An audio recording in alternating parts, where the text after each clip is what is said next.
Чтобы война закончилась в пользу Украины, необходимо не только поддерживать украинские силы обороны, но и понимать и принимать все меры к тому, чтобы российскому ВПК было как можно сложнее получать незаменимое оборудование и комплектующие стран Запада и Китая. В своей новой аналитической статье мои знакомые из международного разведывательного сообщества «Информнапалм» рассказывают с документальным подтверждением, как именно россиянам до сих пор это удается с помощью компаний прокладок и подмены наименований даже страны происхождения изделий.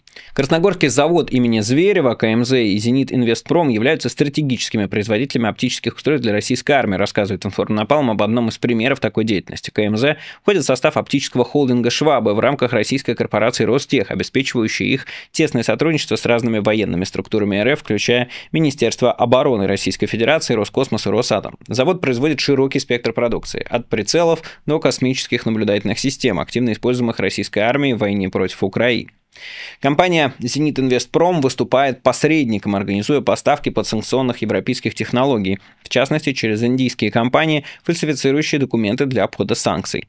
Эта схема активно используется для поставок западного оборудования для КМЗ, используя китайские и белорусские компании для обхода международных санкций. Таким образом, обнаружение таких схем важно для препятствования поставок западного оборудования для нужд российского ВПК, ведь все изготовленные танки, спутники, ракеты вскоре могут быть применены против европейских стран и США. Для желающих ознакомиться с расследованием и его выводами, собственно, можете зайти на Информнапалм и там все это увидеть. Такие статьи действительно очень важны, поскольку зачастую именно опираясь на них западные регуляторы вводят санкции, в том числе вторичные, вроде тех, которым недавно пригрозил Трамп. Так что если он вдруг надумает не на словах, а на деле бороться с российскими возможностями вести войну, то целеуказание для санкционного оружия уже выполнено.